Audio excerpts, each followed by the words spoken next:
Good afternoon, everyone. Mic check 1, 2. I saw a few people standing up and they're missing out on the best part of the day. That's okay. We'll have a bit of fun. I'm Peter Kikasi. I'm based here in Singapore. I look after Chrome Enterprise, and what that team really does is works with corporates and enterprises like yourselves to enable you to take advantage of Chromebooks. Now, it is the session before afternoon tea, so we'll do a bit of a show of hands game. Hands up if you've used a Chromebook before. A few hands. Hands up if maybe your kids at school use a Chromebook. You know, a little fewer hands. I expected more there. That's all right. I'll talk to the education team later. So really what I'll spend the next half an hour on is 3 quick topics. One is, what are Chromebooks and why do they exist in the first place and why they're relevant for enterprise? Second section is just 9 FUDs. Hands up if you know what a FUD is. Not a lot of hands. It's fears, uncertainties, and doubts. So slightly different take on a traditional presentation. And then I'll finish up with a couple of forward-looking thoughts around what we're planning on doing with Chromebooks in the future and some of the roadmap items. So let's get into it. I think you've all heard a lot about cloud and moving to the cloud, which is a very, very broad topic. There's a lot of ways to claim that you're on your way to the cloud. What I do find in a lot of conversations that I have with customers or prospective customers is they kind of think about the endpoint as a secondary problem, or they just forget about it altogether, right? Yes, it's great that you start using online collaboration tools. Yes, it's great that you might be moving your SAP or your other corporate applications onto the cloud. But if your end users are still doing the same things on the same tools as before, then your organization, in my eyes, is not quite cloud native, right? There's a lot of applications, lots of statistics on the slides. There's a lot of enterprises moving towards some form of cloud workloads. There's a lot of applications that are moving to the cloud. My encouragement is don't leave your endpoints behind. Now, what Chrome Enterprise team does and what Chromebooks represent is a cloud-native endpoint, a cloud-native device that really truly takes that, what I call the very last mile of your interaction with the cloud to the next level.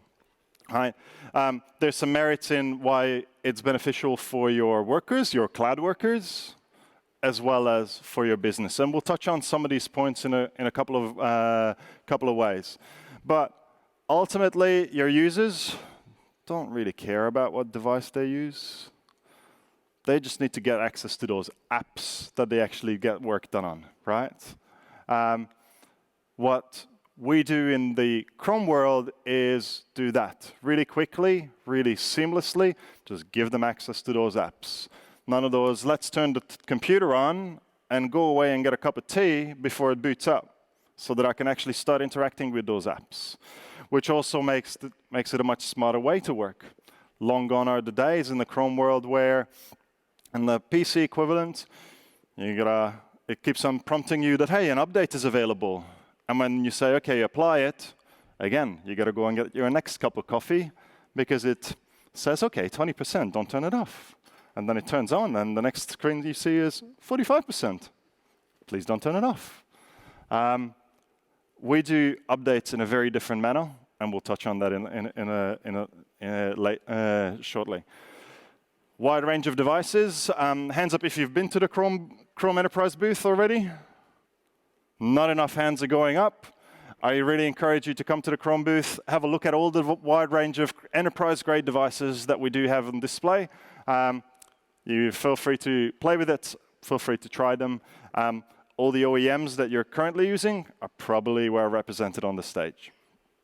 But for your business, security is one thing that we do very differently, and we do it well. A large number of our customers are in the financial and government sector because of the native security. It takes away a lot of that ongoing maintenance you need to do to tighten things up. Enterprise capabilities, yes, we work with a lot of existing tools. We do provide management capabilities and controls and levers that admins can pull, and a smart investment. We've done some really interesting studies with trusted and well-respected external agencies to do some total economic value studies around what it means not to just buy a Chromebook, but also operate a Chromebook, and how does that, from a total cost perspective, impact you, right? That's my overview of what Chromebooks and the Chrome Enterprise business is all about. I really encourage you to come and talk to us further at our booth. I've got funky socks on, and I've got fucking socks in my pocket to hand out, so come and see us. Now, 9 FUDs, fears, uncertainties, and doubts, right? So a lot of the conversations I've had to date, and I've been doing this for 6 years, so I've heard it a number of times, is what are the sort of things that a customer or a prospective customer or somebody that's just interested or somebody that just doesn't know why they've accidentally came to a Chrome conversation are going to ask us about Chromebooks. Number one is, it's a myth that Chrome OS is just for education. Not true. The worldwide PC market is flat at best, whilst Chromebooks, year on year, very high growth in the commercial, corporate, enterprise segments. All right? Speaks for itself. Lots of customers already on the journey. You won't be the first one in whatever industry you're on, whatever size company you are. They're not enterprise grade, the devices. As I mentioned, I've been on this journey for a number of years. I would have agreed with that sentiment about 6 years ago. There were some very limited type of and model devices out there and Chromebooks out there. Right now, there's a good range of very good premium devices. Dell have recently made an announcement with their Latitude range coming to the market, up on display at the booth. HP and have also some very good quality devices also at the Chrome booth on display. Our good friends at Acer, ASUS have also great value devices. Lots of other partners and availability. Sometimes availability and stock count, I admit, is probably not as some prospective customers would like, especially across Southeast Asia. One of the reasons I'm here in the market is to work with the OEMs to make sure that availability doesn't mean, yeah, it's available as long as you buy it, but available as long as you want to see it as well. Next myth, they don't work offline. Well, that is a big myth. I travel excessively to my wife's dislike, and I need to do a lot of work while I'm offline. It really depends not on the device, but on the application. The G Suite set of tools that you've heard about just recently, they all work offline. Right? You're not on the G Suite ecosystem, you need to use Office. That's okay. There are Office applications that work perfectly offline on a Chromebook as well. Various other applications. Now, if you need to use an app that has to be online, we've got devices that have LTE capabilities as well. So you stay online while you're on the move. But they only run web browser apps. Yeah, we do browser really, really well. Hands up if you're using Chrome browser at home, at work. Lots of hands going up as expected, right? Of course, we'll do Chrome browser really well, and we'll access web applications well, but we will also give you access to the world of Android applications, Linux applications, and we've got some grand plans to cater for other platforms as well in the future. Yeah, I understand that updates are a little, you give us updates on Chrome browser and Chrome OS, but Windows and Mac also do updates. Yes, they do. Yes, they do to what I hear as a feedback to, from IT administrators and managers, patch management on those platforms is probably what keeps a lot of folks up at night, right? We do updates very differently. Gone are the days of, hey, update your device, and I mentioned 20%, 30% reboot, and you're still waiting. We've got 2 images on every Chromebook. We'll let you use one, and we'll update the one in the background. Next time you boot up the device, we'll just swap around. You haven't even noticed that there's a new device, a new version updated. And we'll keep that pleasant for the cloud workers, right? It's very important that the user experience isn't impacted, but as an administrator, you know that things are being patched and things are being updated. Another myth I hear is, you can't put an antivirus on it. It can't be safe for our organization. Well, true that you can't put an antivirus on it, because you also can't put a virus on it. The operating system itself, the system partition, is read-only. You can't change it. You can't change it, I can't change it, nobody can change it. That's how we build it, that's how we design it. The operating system cannot be changed, cannot be tampered with. We verify that at every boot that it's nice and clean and healthy. Right? One of the reasons why governments and financials and regulated industries love using Chromebooks is because we actually take the problem away from them for having to think about these things, let alone not just give them a third-party option or a add-on or a configuration option through which they can kind of achieve security. We just have native security built in. Next myth, they don't have enterprise-grade capabilities. I can't manage them. I can't put them into my Active Directory. Well, technically, you can put them into Active Directory, but more the cloud-native and the cloud-centric and SaaS-focused organizations that I work with, they're actually happy to manage Chromebooks from the cloud. And we've got a cloud-based administration service from the same admin console that you saw in the previous presentation that was from the G Suite side of things. Now, we've got lots of policies, lots of levers to pull. If you want to lock down who can log on to the devices, you want to lock down what your users are able to do, you want to create some kiosk experiences, all of those policies and controls are available from an enterprise toolset. They don't integrate my current IT stack. Here's the next one.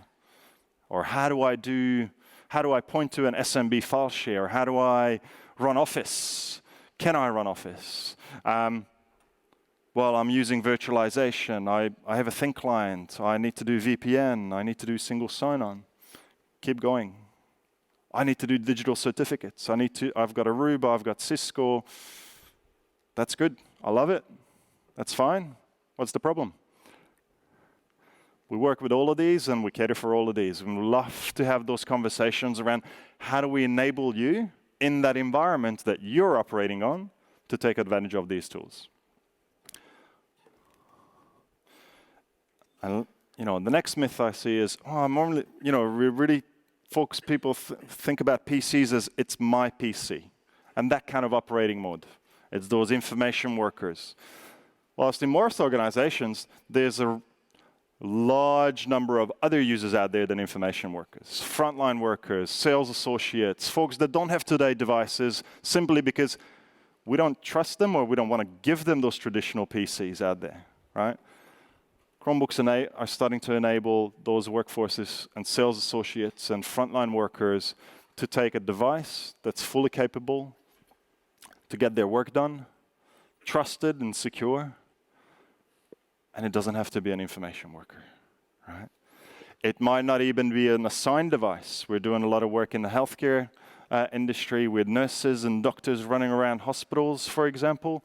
They don't have a device to get their work done, and they might be on different wards or different sections of a building.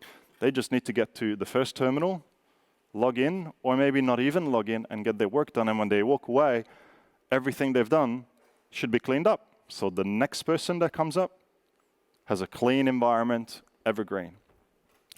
All of these things, we would love to kind of share more customer examples around at the booth. Now, last myth is being at a Google Cloud Summit. There's a lot of interest around building applications, a lot of interest around how do we cater for our developers?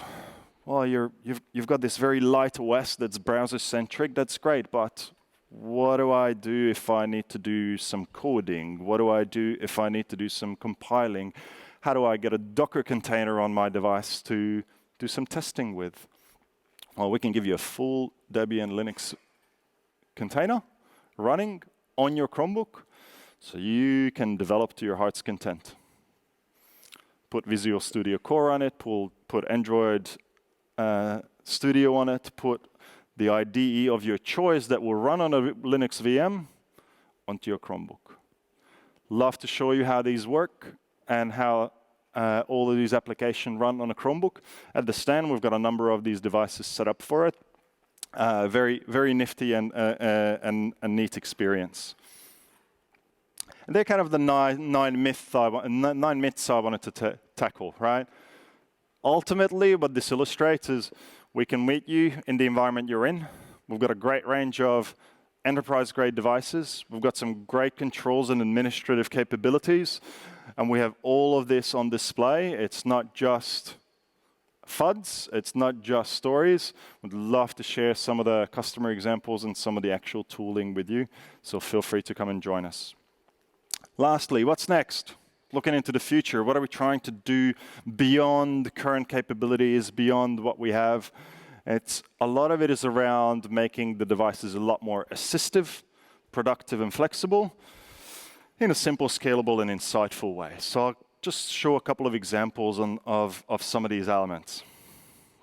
Assistive. It wouldn't be a presentation at the Google Cloud Summit if we didn't have AI in there, right?